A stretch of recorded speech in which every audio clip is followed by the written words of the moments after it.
गुरु के द्वारा जो शिष्य के गले में कंठी बंधी हुई है वो साधारण नहीं है। आप विश्वास करके गुरु प्रदत्त कंठी को, तुलसी को गले में, लोग सोने की चैन पहनने में गर्व करते हैं और कहते हैं हम जब ऑफिस जाते हैं तो हमें शर्म लगती है इसलिए कंठी उतार के रख देते हैं। ये दुर्मति है, ये महत अपराध है। प्रभु की प्रिया है श्री तुलसी जी, और गुरु प्रदत्त कंठी मालाधारक मात्रोपि वैष्णव भक्ति वर्जिता पूजनीय प्रयत्नेन ब्रह्मणा किन्वानुसैः। यद्यपि गुरु की शरण में होकर गुरुदेव से कंठी लेकर बांध लिया, पर अभी भक्ति असली नहीं आई उसके हृदय में, तो भी केवल तुलसी की कंठी धारण मात्र से वो वैष्णव हो गया और इतना पूजनीय हो गया कि ब्रह्मा जी भी उसका पूजन करेंगे। मनुष्यों की तो बात ही क्या है। मालाधारक मात्रोपि वैष्णवो भक्ति वर्जिता पूजनीय प्रयत्नेन ब्रह्मणा किन्मानुषः। आदर करना चाहिए जिसके गले में कंठी बंधी हो, भले अभी उसके हृदय में भक्ति का प्रादुर्भाव नहीं हुआ, पर वो इतना पावन है कि ब्रह्मा जी भी उसका पूजन करेंगे। मनुष्यों की तो बात ही क्या है। तुलसी काष्ठजाम मालाम कंठस्थाम वहते तुयः असौचश्चाप्यनाचारो मामे वैति न संशयः। प्रभु कहते हैं कि जो पुरुष तुलसी जी की कंठी धारण करता है, तुलसी काष्ठ से निर्मित माला को कंठ देश में धारण करता है, वो भले नहाए धोए ना, देखो बड़ी महिमा है तुलसी जी की। वो ठीक माना भ्रष्ट आचरण वाला है, लेकिन वो तुलसी के प्रभाव से मुझे प्राप्त होकर नरक ले जाएगा, इसमें संदेह नहीं। तुलसी काष्ठजाम मालाम कंठस्थाम वरते तुयः असौचश्चाप्यनाचारो। यद्यपि पवित्र रहता है, अनाचारी है, तो मामे वही दिन संशयः, वो निश्चित मुझको प्राप्त होगा, क्योंकि मेरी प्रिया तुलसी को गले में धारण किए हुए है। त्रयो देवास्त्रयो वेदास तिस्रः संध्यास्त्रयोऽग्नयः तुलसी काष्ठधृक् विप्रे सदा कुर्वन्ति मंगलम। तीनों वेद और तीनों देवता ब्रह्मा विष्णु महेश और तीनों संध्याएं और तीनों अग्नियां जो तुलसी की कंठी धारण करता है, सब निरंतर उसका मंगल करने के लिए सावधान रहते हैं। ध्यान देने योग्य बात, जो गले में तुलसी जी की माला कंठी धारण किए हुए है, तीनों वेद उसकी रक्षा करते हैं। ब्रह्मा विष्णु महेश तीनों ये महान ईश्वर कोटि के देवता रक्षा करते हैं। तीनों संध्याएं, तीनों अग्नियां उस तुलसी माला धारण करने वाले की निरंतर रक्षा करती है, उसका मंगल विधान करते रहते हैं। जिसके गले में तुलसी होती है गुरु प्रदत्त, भूत प्रेत ये सब छू नहीं सकते उसको। ये तुलसी जी कोई साधारण ऐसा न समझ ले। यहां तक शास्त्र में लिखा है कि जीवन भर पापाचरण किया और वो मर गया, और उसकी जब चिता जल रही हो, उस चिता में यदि तुलसी काष्ठ मिला दिया जाए तो उसकी अधोगति नहीं होगी, वो नरक नहीं जाएगा। तुलसी काष्ठ पड़ते ही उसके सारे पाप भस्म हो जाएंगे। यदि वो मर चुका है, उसके शरीर की जो चिता दी गई है उसमें यदि तुलसी काष्ठ हो तो वो पवित्र हो जाएगा। इतनी महिमा है। सदा प्रीतमनास्तस्य कृष्णः देवकी नंदनः तुलसी काष्ठ संभूताम यो मालाम वहते नरः।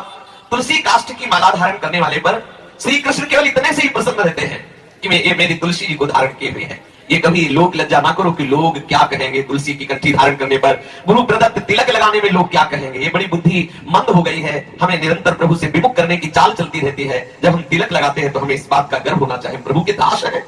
ये किसका सुहाग है? प्रीतम का सुहाग। एक मरण धर्मापति को वरण करने वाली स्त्री सुहागिन, वो 16 श्रृंगार करके बीच बाजार में ठसक से चलती है गर्व करके कि हमारे प्रीतम है, उनका एक प्रतीक है। और हम प्रभु के अखिल लोक चूड़ामणि भगवान जो अनंत ब्रह्मांडों के स्वामी, उनके दासत्व के प्रतीक इस तिलक को हम घबराए, हम छुपाए, बुरी बात है क्या? देखो देखो कैसा भगवान का भक्त है। अरे हमारा संबंध प्रभु से करके बोल रहे हैं, हमारे सौभाग्य का विषय है। लेकिन मलिन बुद्धि उसे कुचा जाता है कि तिलक नहीं लगाना, कंठी नहीं बांधना, क्योंकि लोग क्या कहेंगे। बहुत सावधान। साक्षात श्री कृष्ण चंद्र जी कह रहे हैं, तुलसी काष्ठ की माला धारण करने मात्र से श्री कृष्ण प्रसन्न हो जाते हैं। जो तार्किक लोग तर्क करते हैं तिलक नहीं लगाना, क्या दिखावे से भगवान मिल जाएंगे, ये बिल्कुल अभक्त है। कोई अंदर भक्ति नहीं है, नहीं ऐसे शब्द नहीं निकल सकते। ये आचार्य रूप में भगवान ही पधारते हैं, और जितनी आचार्य परंपराएं सब भगवान की द्वारा ही प्रकट की हुई है। ये तिलक, कंठी, छाप, माला, ये सब भागवतिक स्वरूप है। जिसकी निंदा करते हैं, वाद विवाद करते हैं कि भाई क्या बाहरी तिलक लगाने से भगवान की प्राप्ति हो जाए। हाँ हो जाएगी, कह तो रहे। कंठी बांधने से भगवत हाँ हो जाएगी। ये कंठी, ये तिलक, ये आपको धीरे धीरे प्रभु के चरणों में समर्पित कर देगा। उनका दासत्व है। ये हमारी दासता का चिन्ह है। हम समाज का आपके दास है। आचार्य परंपरा से, इष्ट परंपरा से लगता चला रहा है। तो जब हम तिलक लगाए होते हैं तो ऐसे पता चलता है ये निम्बार्क संप्रदाय का, ये गौड़ेश्वर संप्रदाय का, अर्थात अमुक आचार्य की परंपरा से प्रिया प्रीतम की ये दासता को स्वीकार किए हुए। ऐसा चिन्ह का बहुत बड़ा महत्व है। जो दीक्षा लेने के बाद तिलक नहीं लगाता और उपासना करता है तो उस उपासना को माना गया है निष्फल, बिना तिलक लगाए। स्नान के बाद पहले सुंदर तिलक की रचना करें। प्रथम ही मज्जन कीजिए, सौरभ अंग लगाए, दा पाछे रचिपच करे, सुंदर तिलक बनाए। तिलक की निष्ठा होनी चाहिए। तिलक कोई केवल खिलवाड़ मात्र नहीं है कि हमने ऐसे तिलक बना लिए। ये हमारे दासत्व का स्वरूप है। अगर हमारे गले में कंठी बंधी है, मस्तक पर श्री वृंदावन की रज का जो तिलक धारण किए हुए हैं, किसी भी भूत प्रेत पिशाच या राक्षस की ताकत नहीं उसको छू सके। किसी के भी मूठ मंत्र आदि का प्रयोग उसके ऊपर क्यों वसीकरण मारण उच्चाटन किसी का नहीं कर सकता, पर निष्ठा होनी चाहिए। एक बार हरिराम व्यास जी के शिष्य श्री मधुकर शाह जी, ये राजा है, उस समय सम्राट पद पर अकबर विराजमान था, आगरे आया। आगरे में उसने देखा बहुत से जो राजपूत राजा जो है तिलक लगाए, क्योंकि ब्रज क्षेत्र से सब जुड़े हुए थे, गले में कंठी मस्तक पे तिलक। तो उस समय किसी महापुरुष का उससे सानिध्य प्राप्त अकबर को नहीं हुआ था, तो उसके हृदय में आया कि ये सब तिलक विलक क्या धारण कर। उसने फरमान जारी कर दिया कि कल से सभा में कोई भी तिलक लगा कर नहीं आया, यदि तिलक लगा के आया तो गर्म लोहे से उसका मस्तक दाग दिया जाएगा।